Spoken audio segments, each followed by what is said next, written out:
بسم الله الرحمن الرحيم والصلاة والسلام على أشرف المرسلين سيدنا محمد وعلى آله وصحبه أجمعين. السلام عليكم جميعا ورحمة الله تعالى وبركاته في هذه الجلسة الطيبة العطرة التي تفوق منها رائحة العلم ورائحة المعرفة في ميدان الهندسة المعمارية والعمارة. Tout d'abord, je dois remercier les collègues du département d'architecture de m'avoir permis, autorisé et donné cette occasion pour communiquer autour d'un thème d'une thématique très importante, à savoir les oasis. L'objet de ma communication, il est issu à partir d'une expérience personnelle, fondée, excusez-moi, je vais éteindre.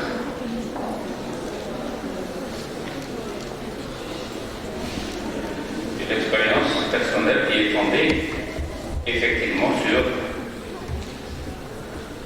les études que j'ai réalisées moi-même pendant les 3 dernières années dans différentes wilayas.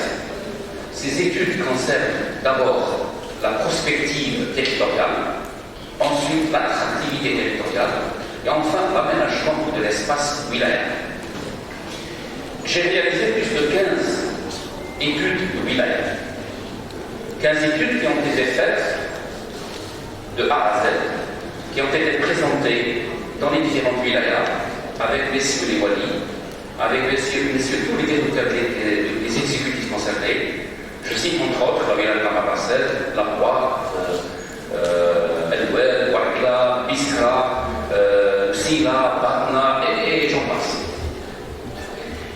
Et toutes ces études ont été votées, validées par l'ensemble des directions des exécutifs concernés, par les élus locaux et nationaux concernés, et j'ai élaboré des tableaux de bord pour les différents walis afin qu'ils peuvent suivre la gestion de leur wilaya sur ce plan-là durant les 10 prochaines années. Alors, en voyant la thématique de ce séminaire, j'ai tout de suite été frappé par l'établissement humain oasien. Et l'établissement humain oasien en tant que tel, durant toutes les études que j'ai faites, par rapport à cela, je ne l'ai pas pris en considération en tant qu'établissement oasien, mais par contre en tant que centre appartenant à des systèmes urbains différenciés. Mais aujourd'hui, cette thématique m'a poussé à voir encore davantage, de manière plus fine, cette composition urbaine, cette composition territoriale des oasis relativement à leur wilaya concernée et relativement aussi à l'espace de programmation territoriale sud-est.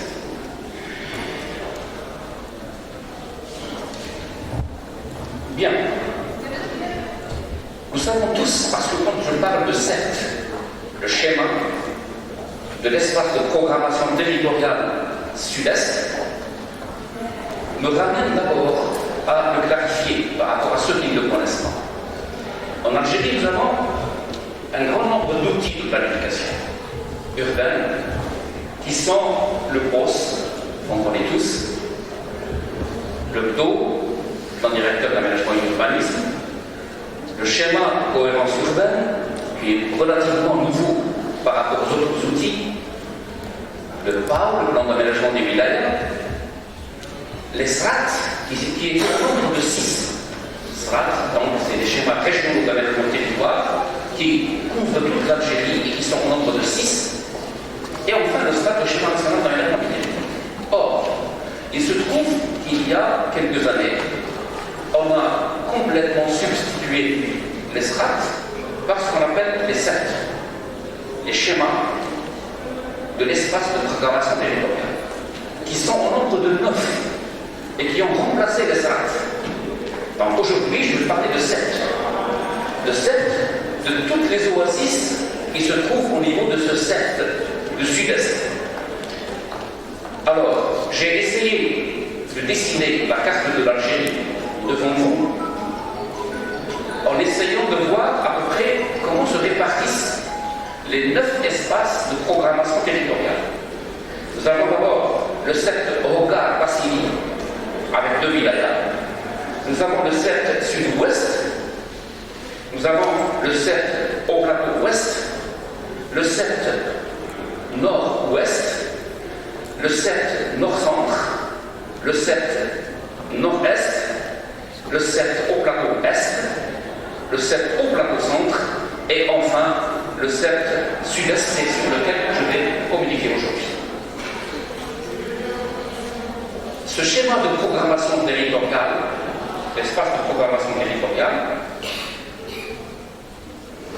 a des caractéristiques un peu spécifiques relativement aux autres. Et il est composé de 4 wilayas. Donc, l'espace de programmation territoriale sud-est est composé de la wilaya de Ouargla, de la wilaya de Radaya, Elwel et Mistra. Toutes ces wilayas ont fait l'objet de mes études concernant leur aménagement.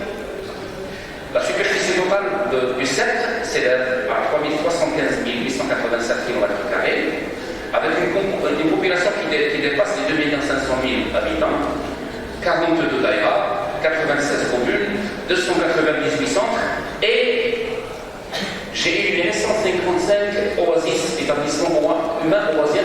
Le nombre est supérieur à celui-là, mais j'ai pris uniquement les oasis rurales, parce qu'il existe aussi des oasis semi-urbaines et des oasis urbaines.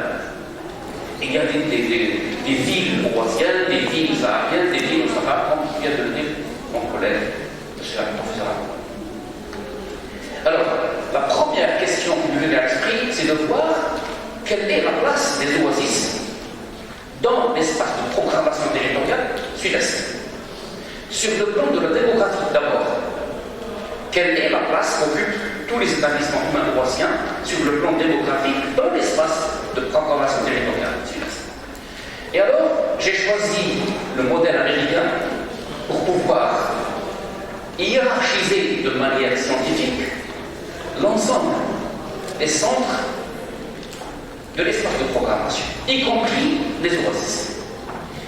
Et la mathématisation de l'approche qui permet de hiérarchiser l'ensemble des établissements humains au niveau de l'espace de programmation territoriale est celle du modèle de Beckman, qui, comme vous le voyez, YN égale à X sur ZN par mu. Le plus intéressant ici dans cette formule mathématique, c'est le mu. Le mu, c'est un peu la constante démographique de chaque établissement humain qu'il faut calculer d'abord, avant de classifier et hiérarchiser de manière scientifique l'ensemble.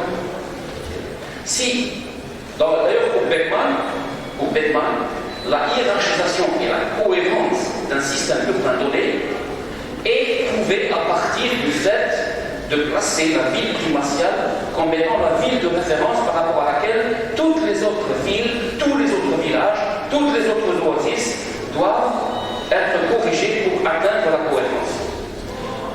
Cela suppose que la constante démographique des villes primatiales que je vais aborder est égale à l'unité, donc elle est égale à 1. Et YN et ZN, ce sont les populations et les rangs de chaque centre donné qu'on veut calculer. Si mu est égal à 1, X égale la population de la ville primatiale, soit 1. Mu, quand elle est supérieure à 1, cela veut dire qu'il y a un déficit démographique de l'établissement humain concerné. Si mu est inférieur à 1, il y a un sureffectif, donc une pléthore démographique par rapport à la cohérence. Si mu est égal à 1, donc il y a cohérence dans la répartition démographique. En appliquant ce modèle d'analyse à tous les établissements humains les 4 wilayas donc du schéma de programmation territoriale sud-est, par exemple, je commence ici par Radaya, par exemple. Radaya ne dispose que de 15 établissements humains, en tout et pour tout. Et donc finalement, Radaya, c'est la ville cohérente parce que sa constante démographique elle est égale à 1. Dès le départ, on l'a pris comme ça. Ensuite, on a calculé les constantes démographiques de toutes les composantes de l'espace wilaya de Radaya. Et on a trouvé que nos 8 centres sont pléthoriques, donc leur mu est inférieur à l'unité, que 6 centres sont oasiens, sont déficitaires, donc leur mu est supérieur à l'unité. Et vous voyez ici, en appliquant cette constante, vous avez dans cette troupe-là les 6 oasis qui connaissent un déficit démographique. Si je prends là par exemple, les oasis d'Al-Khalil, Hassishta, Ramal, Koum, Sark et bien d'autres connaissent les plus grands déficits démographiques de toute la wilaya avec des constantes supérieures à 2. Parce que j'ai dit que quand c'est égal à 1, c'est la cohérence, quand c'est supérieur à 1, c'est la pléthore, plutôt c'est le déficit, quand c'est inférieur à 1, c'est la pléthore. Et donc, supérieur à 2, ça veut dire qu'il y a un grand déficit des oasis au niveau de toute la wilaya de Guadeloupe. Si je prends par exemple El-Oued, j'ai trouvé que les oasis, Benguesha, Benboucher, Bahaj, Bekoulam, Birsala et d'autres qui ont de très grands déficits démographiques parce que le but dépasse les 2. C'est-à-dire qu'elle est située entre 2 et 3. Si je prends Biskra à titre d'exemple, vous avez une courbe ici qui montre à peu près les constantes des centres de wilaya de Biskra qui ont plus de 400 habitants. Et donc les centres les plus loin de la cohérence sont Hassis Seïda, au niveau de la commune de Chaïba, Zrid Ham, au niveau de la Brila Janoubia, avec les constantes respectives égales à 4 qui dépassent parfois les 6. Ça veut dire qu'il y a un très très grand déficit démographique au niveau des oasis. Donc, résultat de l'analyse démographique, comme premier G, nous avons une incohérence dans la répartition démographique à l'intérieur de nos wilayas respectives. Les oasis se vident de leur population. Vous voyez, c'est un constat que tout le monde fait. Les oasis se vident de leur population au profit des centres urbains plus importants, même s'il s'agit de centres oasiens. Et il y a quand même un abandon partiel des activités agricoles au niveau des oasis. Deuxièmement, j'ai essayé de voir à peu près l'armature urbaine.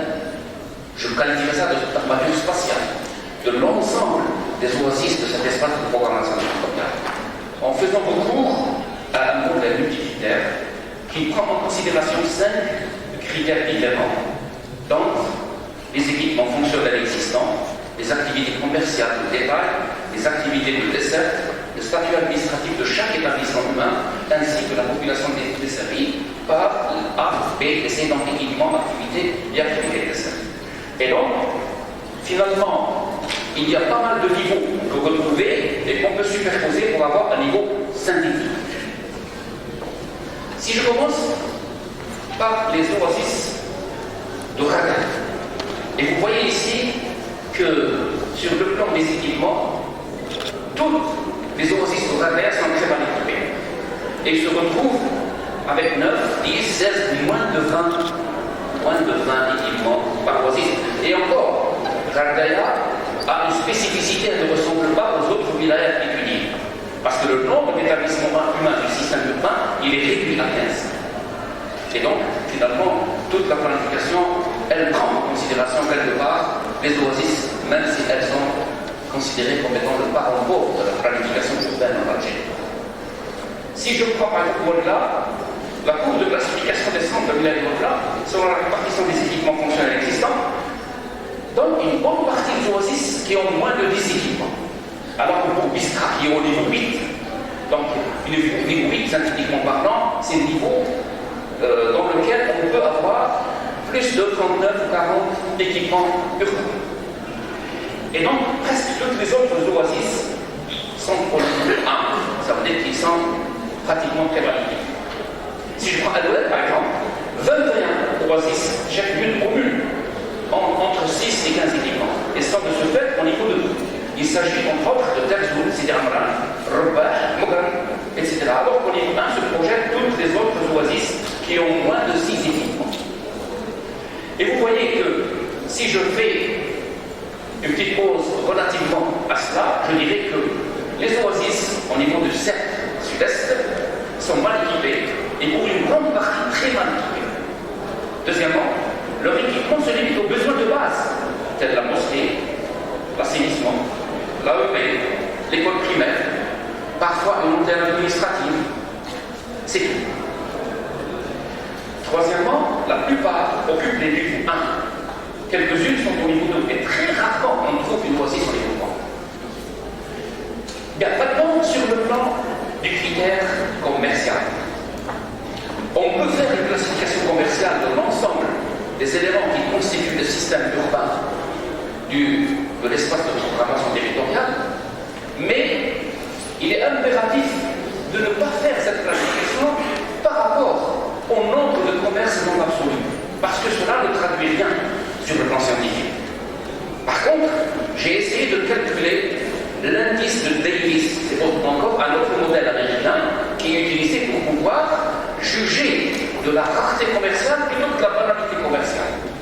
Parce que cette formule mathématique PEI égale à 1 sur somme de EIC, moi j'ai oublié de mettre somme, par somme de EIC.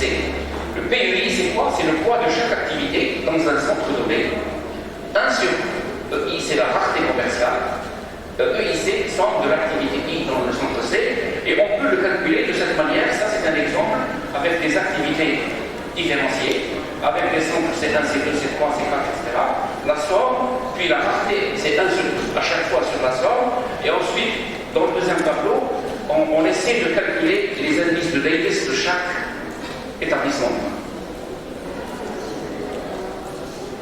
Et donc, finalement, pour Ardaya aussi, nous n'avons pas pu trouver un certain nombre de données au niveau de la wilaya, donc on a travaillé par rapport au poids fiscal, et donc par rapport au dossier des détaillants concernant le forfait et le réel, et nous avons trouvé les niveaux, et on retrouve l'ensemble des oasis qui ont un niveau 1, niveau de base, par rapport au commerce de détail.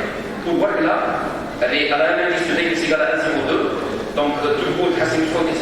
Mais les oasis ont une très mauvaise répartition commerciale. Leurs indices de Davis sont presque nuls. Pour Biskra aussi. Pour Biskra, de très loin des oasis, par rapport à l'indice de Davis, il est presque nul. Pour LEM aussi. Le résultat, par rapport au commerce, les oasis sont mal dotés en commerce de détail. Leur dotation commerciale se limite à quelques commerces d'alimentation générale, pas plus. Absence totale de commerce et de rareté. Pour ce qui est des activités de dessert, nous avons Ardaya aussi, parce que nous avons, par rapport à Ardaya, travaillé par le poids fiscal. Et donc, nous avons trouvé que toutes les oasis se projettent au niveau 1, donc les niveaux de base, que pour, par exemple,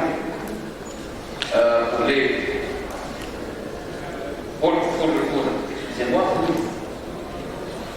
là, pour Biskra, il y a finalement la position des oasis, elle est presque, mis à part le Bourg, au niveau de la ville de Ouelka, qui est arrivé quand même à dépasser le seuil du niveau 1, niveau de base. Parce qu'elle est en même temps, elle a un triple statut. Elle est chef de commune, elle est chef de daïra, plutôt un double statut, chef de commune, chef de daïra, qui ne commande que son propre chef-lieu. Il n'y a pas d'autres agglomérations appartenant à cette oasis. Et donc finalement, c'est pour cette raison que c'est 2. Si, par rapport à cela, les oasis sont mal dotés aussi en commerce de détail, non.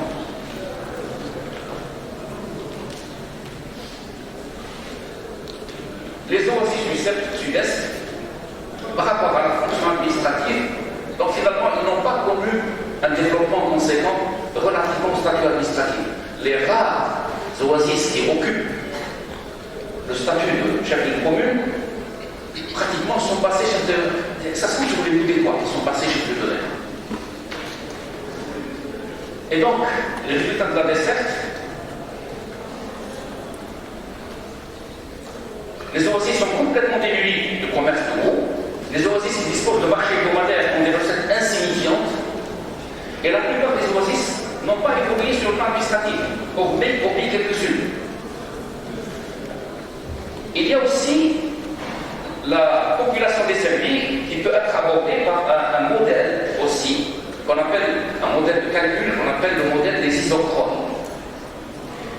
Et le modèle des isochrones permet de voir quelle est l'étendue qui entre dans l'aire d'attraction de chaque ville ou de chaque oasis. Moi, j'ai essayé de travailler ici par rapport à l'ensemble des villes, c'est des villages.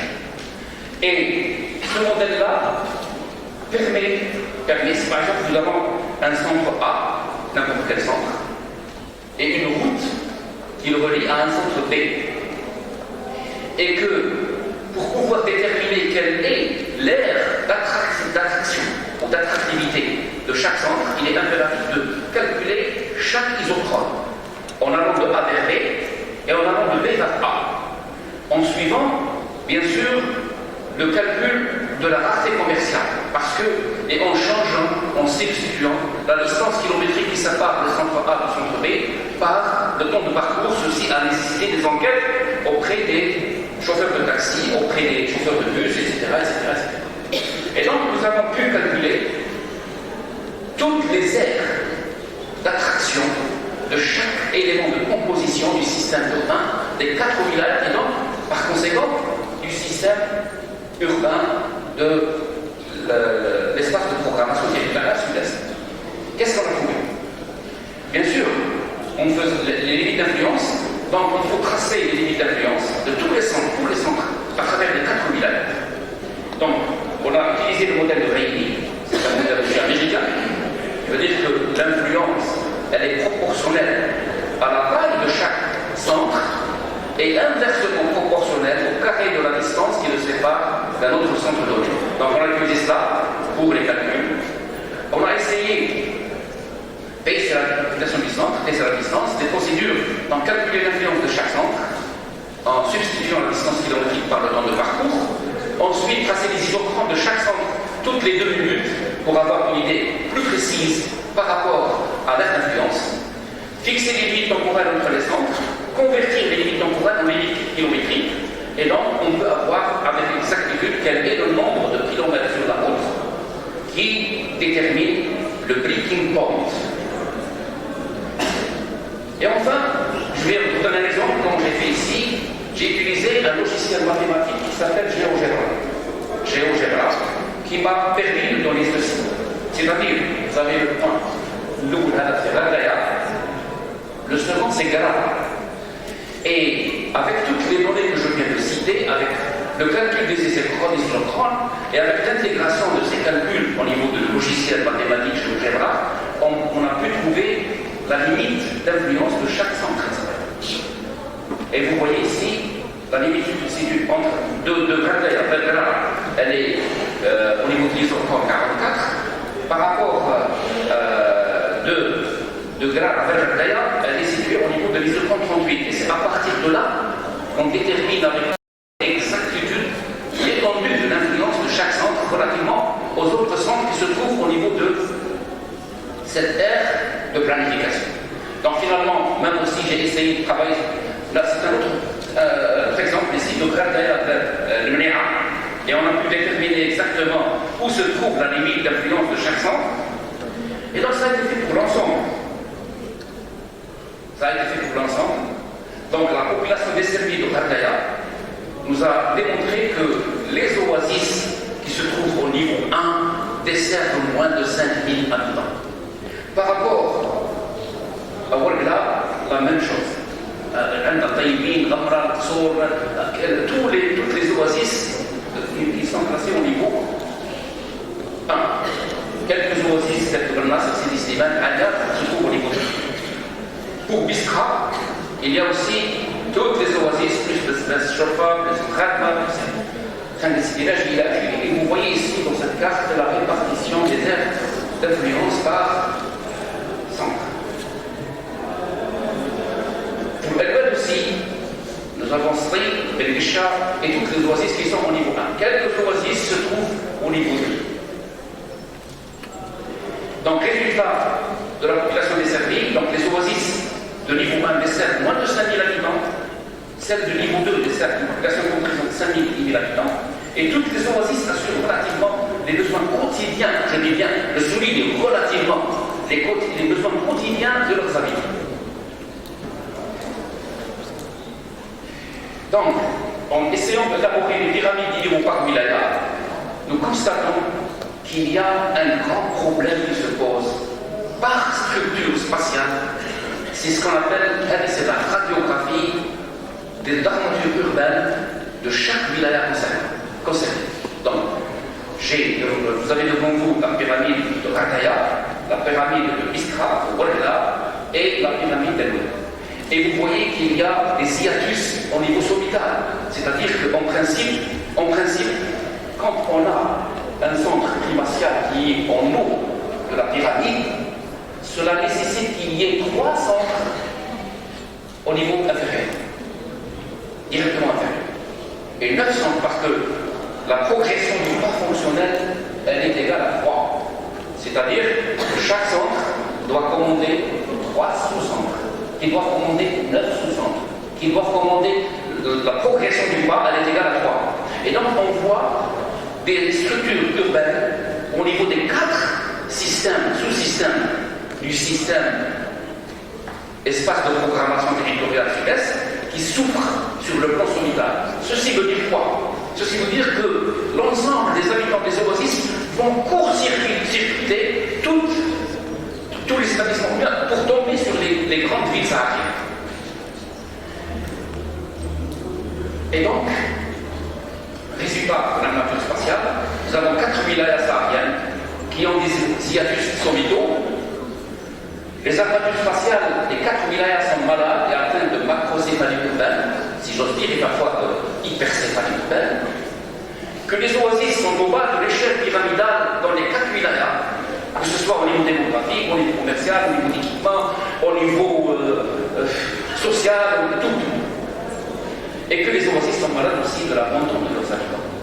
Les oasis se vident, il y a un abandon qui est dû à la très mauvaise planification urbaine qui est utilisée actuellement dans toutes les villes. Finalement, voici la radiographie de tout l'espace du cercle sud-est. Et on voit un seul centre. On peut faire une lecture, c'est comme une radiographie chez le médecin.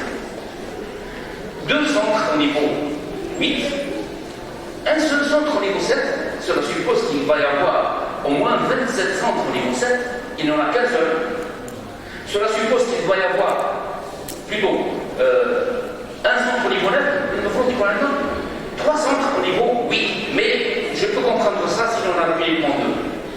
Mais par rapport au niveau 7, il doit y avoir 27 centres. Nous n'avons qu'un seul centre. Et ainsi de suite. Plus on descend vers la base de l'échelle pyramidale, plus le nombre de centres augmente par formule mathématique faite par Pistaler au sud de l'Allemagne et qui a donné de très bons résultats et qui est utilisé actuellement même par l'ONU. Et on voit qu'il y a une décadence. Toutes les oasis ont des niveaux scientifiques compris. Ici, c'est le niveau scientifique ici. C'est-à-dire le niveau scientifique, ça veut dire quoi? Ça veut dire la superposition du niveau démographique, du niveau commerce, du niveau d'équipement, du niveau de dessert, du niveau statut-administratif et du niveau de la population desservie. Ça, c'est le niveau scientifique qui donne un résultat vraiment qui montre qu'il y a une maladie chronique de l'espace de programmation territoriale, parce qu'en le comparant par rapport à une planète normale, le schéma de programmation territoriale sud-est souffre d'un grand problème de macrocéphalie urbaine relative, je dis bien relative parce que le niveau 8 est occupé par 200. Mais en descendant, c'est une macrocéphalie. Et vous voyez que les oasis situées au niveau de la base, au bas de l'échelle pyramidale. Le diagnostic du cercle, donc le système urbain du cercle sud-est n'est pas macrocéphale. Je l'ai bien expliqué maintenant, malgré que les 4 composantes le sont, toutes les oasis souffrent du manque d'équipement, du manque de commerce de détail, de sources hebdomadaires, de développement local, de manque de budget, etc. Faiblesse des niveaux 1, 2, 3, 4 et 5 et surtout le niveau 7, où on retrouve uniquement un seul centre. Les habitants des niveaux inférieurs vont court-circuiter les centres de tous les niveaux supérieurs pour tomber sur les lignes primatiales, pour leurs différents besoins hebdomadaires et occasionnels. Et finalement, quelques recommandations, je termine. plus cohérente de toutes les composantes du système urbain de l'espace de programmation territoriale sud-est, une prise en charge effective et volontariste des oasis. Ça, c'est une recommandation que j'ai faite de manière un peu... Je n'ai pas parlé d'oasis, mais j'ai parlé des centres d'une manière générale. C'est une recommandation qui se trouve au niveau des tableaux de bord que j'ai distribués sur les différents motifs. Donc, une prise en charge des oasis effective, volontariste, synthétiquement un niveau synthétique inférieur à 3, donc 1, 2 et 3, pour éviter l'abandon des oasis par leurs habitants. Il faut rectifier le tir, corriger les services économiques, sociaux, démographiques, environnementaux et d'équipement. Il faut aussi revoir la répartition des équilibres des populations loisiennes relativement à tout le système urbain. Il faut assurer une prise en charge de l'architecture et de l'urbanisme qui est en perte de vitesse relativement à la sauvegarde du patrimoine. On voit des dégradations vraiment extraordinaires au niveau des oasis. Dans le sens du respect des données contextuelles de la fragilité de l'écosystème,